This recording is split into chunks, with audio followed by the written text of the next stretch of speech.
తెనుగోళ్ళు ఇచ్చిన శిల్పక పండ్లు తేనె మామిడి పండ్లు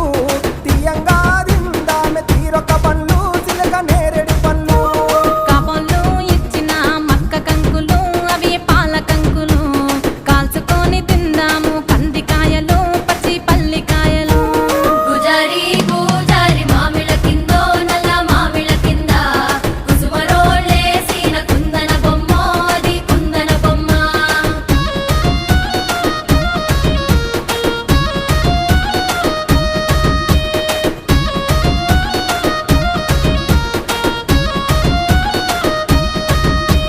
బెస్తోలు పెట్టిన పచ్చి చేపలు